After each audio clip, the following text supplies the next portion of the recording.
I'm Terry Shepard. Being a confident podcast guest is a skill that can be learned. And that's why I wrote How to Become a Dynamic Podcast Guest and Sell Stuff.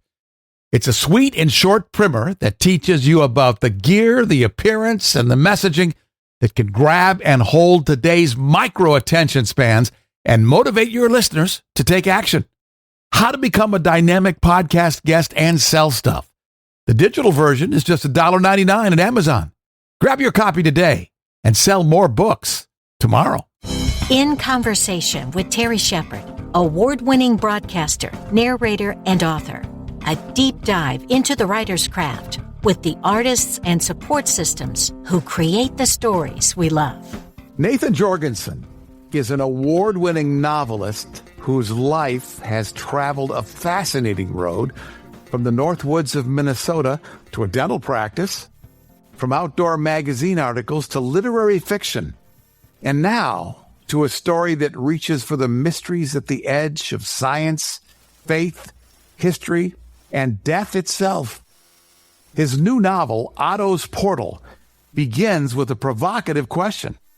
If the soul leaves the body when we die, what holds it here while we live? From that haunting premise, Nathan builds a sweeping tale that moves from post-war London in 1946 to Lyndon Johnson's ranch in 1964 to a quiet Catholic church in northern Minnesota. Along the way, real history begins to mingle with conjecture, myth, and the search for redemption.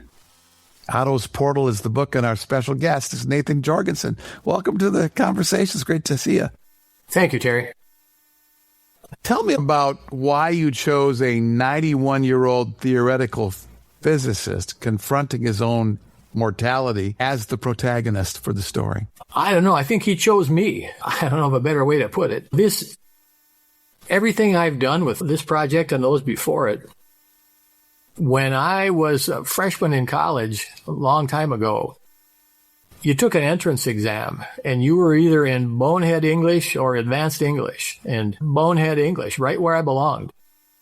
And I remember two things my professor used to say. First thing was, Mr. Jorgenson, you're always good for a laugh. What do you think? And I think that's because he liked me, but I'm not sure. And the other thing he said was, if you want to be a writer because you think you've got something to say, you'll never make it. But if you like words, you got a chance. And that, I found at that time, I wasn't really paying attention anyway, but I remember that quote. And as I read stories, what I find is, or what I began to find after he said that was, I'll read a sentence and sometimes I think, damn, I wish I would have said that. That was a good one. Or you come to the end of a novel and you turn that last page and you think, wow, I'm going to miss these people. I wonder what they're going to be doing now after this. So that's kind of where I lived for a long time. And I went to dental school, and I remember thinking to myself, why in the hell would anybody want to be a writer? I had no interest in it. And my father died, and Dad was my best friend. And while he was dying, I would go visit him in the nursing home, and we knew it was the end. And I started reading to him. And then I thought, I'm going to write something for my dad and read it to him while I would cut his toenails and hold his hand and talk to him, and he was losing ground. And so I started writing a story, and I put two guys in a duck boat because Dad and I did a lot of that a long time ago. And I was on about page 30 of this story when he died, and I had a broken heart. And I kept going with the story, and it took me about 2 years to finish it, but two things happened. I got closure with my dad, and I rediscovered the written word. I was having fun using the language, our written language, to tell a story. Now, I've always been the guy at deer camp or trout camp where I'm the storyteller. You got your voice and your hands and your tone of voice, and you can tell a story. When you sit down to write a story, you got words. That's it. So I had fun with that. And when I got done with that, story that I wrote, I figured I'm just done with this. That's it. So I put it down and I thought, I wonder what it's like to get a book published. I called around and I listened to on public radio to a guy named Vince Flynn, and he's from Minnesota. So he was talking about getting 61 rejection letters from New York City publishers. I thought, I get enough rejection every day at work. I don't need that. So I did if I'd have known then what I know now, I wouldn't have done it. But we self-published, and it was a journey, and it's worked out really well because we're on the 15th printing for that book and won a National Book Award, the Ben Franklin Award for Best New Voice in Fiction. But along the way, we learned, my wife is my best friend and my first reader. And we learned lessons along the way about words, where we would drive to the cabin up here in northern Minnesota from where we lived. And when I got finished with the manuscript, Terry would read it. My wife is Terry also. And so we would get to the cabin about 10 o'clock at night and sit around, have a fire, go to bed. And the next morning I was fishing. And the first time that I had finished the story, Terry came down to the dock and she said, hey, she had just finished the manuscript. She said, this is really good, but there's no sex in here. So put the sex in there right where it goes. You know where it goes. So I thought, yeah, if my mother reads this, she's going to slap me around a little bit here. We can't do that. But I did. I went back and I put it in there. And about 3 weeks later, we went back to the cabin. And she read it, other changes I made too. And we got back to the cabin, walked down to the dock the next morning, and she said, hey, I just read it. Now you got to take some of that sex out of there. You got way too much in there. So I did. And what you read right now is the final result. So that was the beginning of it right there. And we started selling books. We won this book award and we started selling books. And then shortly after that, I was at duck camp with my buddies. And one of them said, Georgie, anybody can write one book. Can you do another one? And there I'll be thankful for dentistry, because dentistry was a real hindrance as far as being a writer. If you do dentistry, I'm probably going to catch a little grief for this, but you work through a keyhole. You sit in a little room and you drill little holes and little teeth, and pretty soon you're only thinking little thoughts. And I never liked that about dentistry. So I thought, I'm having fun with this, but I'm going to use this for my next story. So I wrote about the 50-year-old dentist who hates his life, hates his wife, made every choice wrong because he was trying to please somebody else, and that was the mulligan.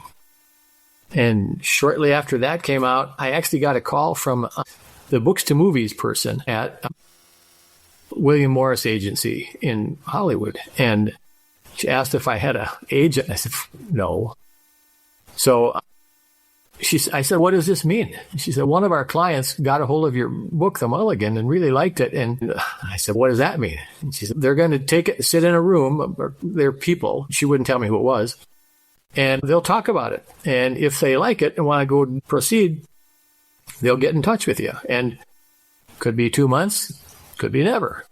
So far, it's never, but you never know. So that's that. And the next book, this thing just came and went. It was Crooked Number.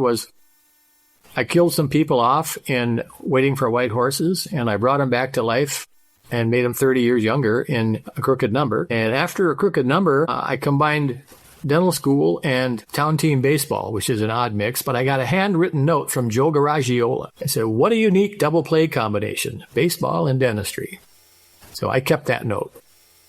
But that's the way it's gone. And it's been really good all along, but I never had a point to make. I was just trying to tell stories about love and loss and redemption. And I used oddball things like duck hunting and baseball and graduate school as the vehicle to carry passionate stories about loss and redemption. And every good story is the Wizard of Oz, the hero's journey. These characters have to be flawed in searching for something.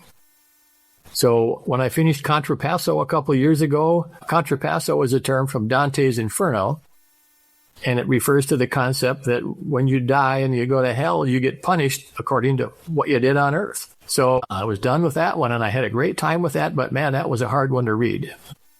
A hard one to write, not to read.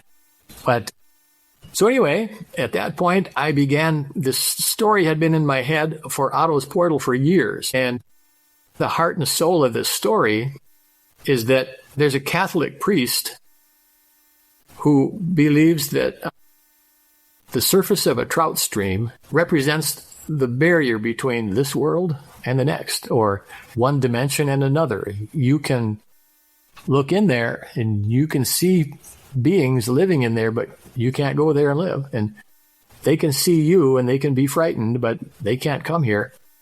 And you can even reach in there and interact right on the surface, and you might do some damage. You might even kill or cause them to kill themselves.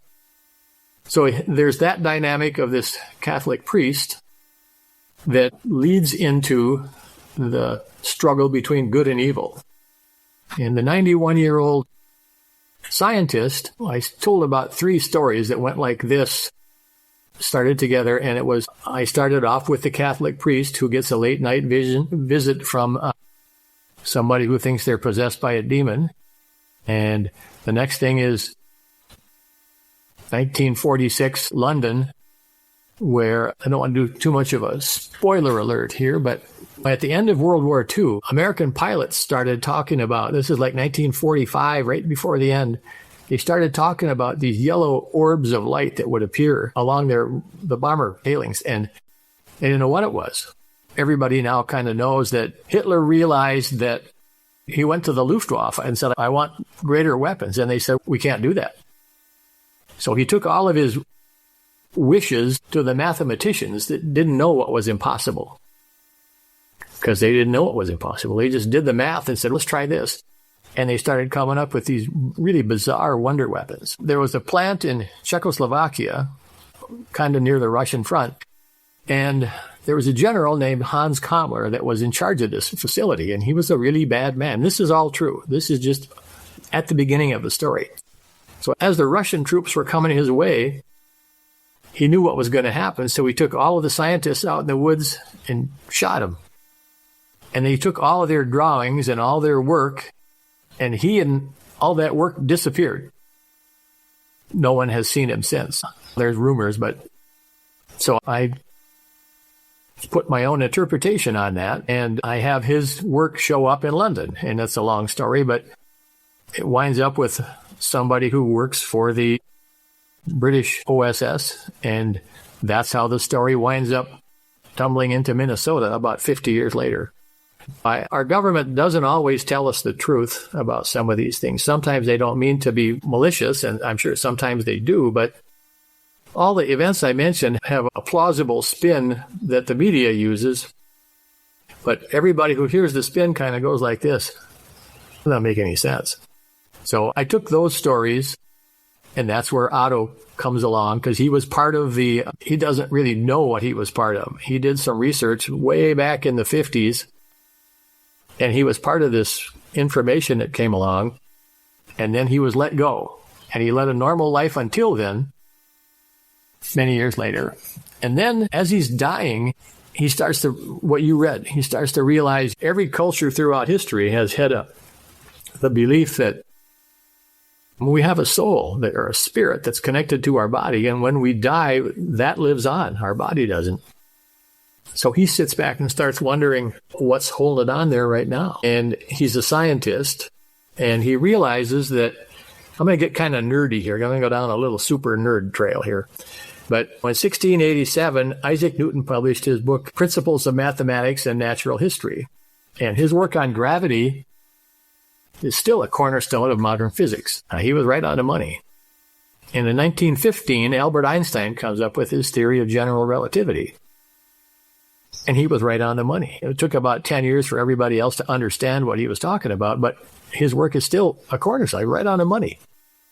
The kicker comes in that Newton and Einstein are mutually exclusive. They both prove each other wrong. So it's just one of those things that just can't be working. So then along came a thing called string physics. And this is where Otto comes in. And string physics, nobody understands it. But that's where the weird shit-o-meter should start everybody a-clanging there, because it's just bizarre. But it was thought that, it was spoken by several physicists at the time, that string theory would reconcile Einstein and Isaac Newton. And one guy even said, this will reconcile science and the Bible. Well, that hasn't happened either. But my character, Otto Helfritz, started this theory that there is this actual force. And it's not one of the four known forces: gravity, electromagnetism, strong and weak nuclear force. It's a force that holds your soul onto your body, and even Einstein never thought of it. And it's the bridge between the portal between one world and the next. So Otto finds a way to describe it and maybe quantify it, which just might open up something you don't want to open. And that's the heart and soul of the story. Did that make any sense? It made people who have not had the opportunity to read the book want to read it. It's Otto's Portal, and it's written by our special guest, Nathan Jorgenson. His website is nathanjorgenson.com. I'll spell that Jorgenson, nathanjorgenson.com. One of the things that I found fascinating about Otto's Portal is how the book blends science, faith, history, myth, and speculation. How, as a writer, do you balance those elements without letting one overpower the others? That's a great question, and I don't know if I did it, but I let characters carry that along for me. I have a woman physician who is dealing with her own self-doubts, and she's seeking knowledge. So she enters into this friendship with a Catholic priest, and one is a Lutheran and one is a Catholic, and they have this great dialogue about faith and why do you believe that? And they're kidding each other and joking, but they're building a friendship. And these are all questions that everybody asks, but we don't have many people that we can talk to about these questions because nobody wants to sit and talk about what do you think is going to happen. I had these people lay it all out, and I had the Catholic priest give her his theory on the cosmos and how we came into being. And this guy also brews beer in the basement of the rectory. And his friend asked him one time, they talk about, why do they call these spirits?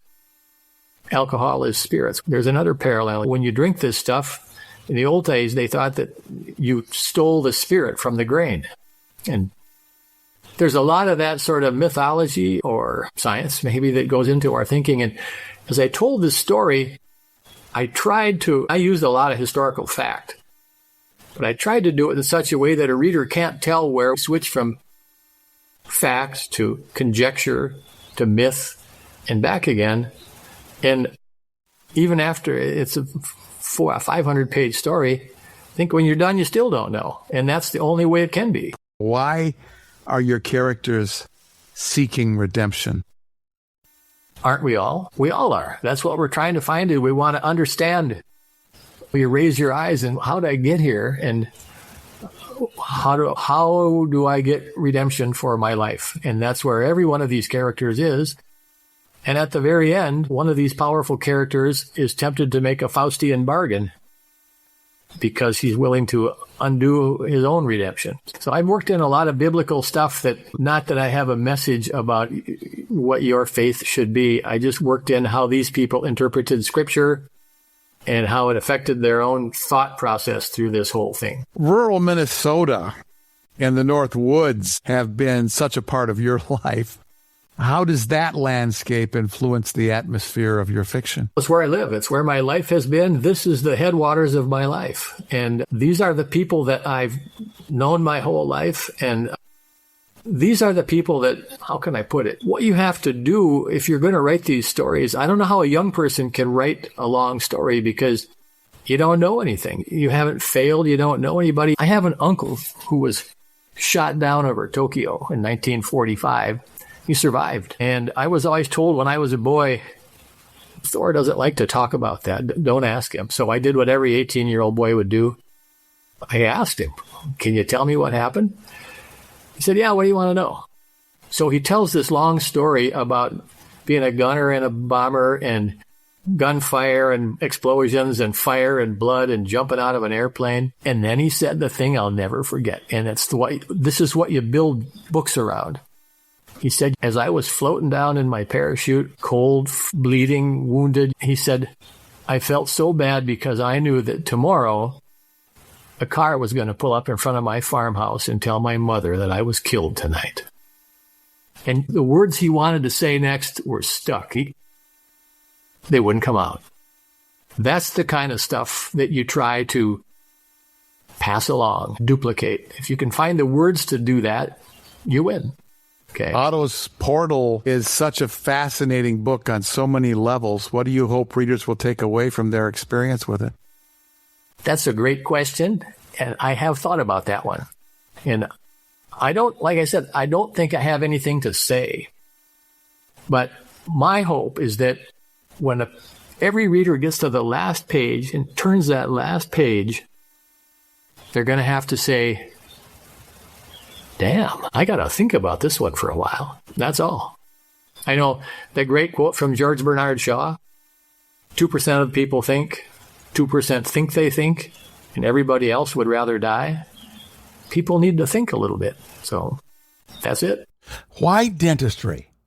When I was a freshman in college, I liked the sciences, so I was with all the smart kids in the advanced stuff, and it was pretty easy for me, and everybody was pre-med. And I thought, I guess I should be pre-med too because those guys are. So about a year later, one of those guys got into medical school, and he was telling me about his first day in clinic where they were doing rectal exams. And I thought, whoa, let's pump the brakes on this career decisions for a minute here. I don't want to do that. That won't work for me. So maybe I'll do dentistry. And that worked out pretty good. But when I got to dental school, dentists are always portrayed in books and movies as foolish, nerdy, stupid dorks. Really, think about it. Every TV show, the dentist is a dipstick. So when I got to dental school, the guy sitting over here was a PhD in cancer research. The guy right across from me was a Green Beret in Vietnam. This guy over here had played football for some major college. Well, I'm not going to lie. There were some super nerds in my class. But there with the rank and file, these guys were exceptional people. So I thought, I'm going to have one of my protagonists be a dentist. Just because. But like I say, that set up the mulligan and a crooked number too, because I brought out all the super dorks in those. You never know when you meet somebody and they tell you their story, what's really behind it. But you've done a terrific job with that with Otto's Portal. It's available with more information at nathanjorgenson.com. And Nathan has been our special guest today. Thanks so much for the conversation. Hey, thank you. In Conversation with Terry Shepard is a copyrighted presentation. All rights reserved. I'm Lisa Davis. Join Terry Shepard next time in Conversation.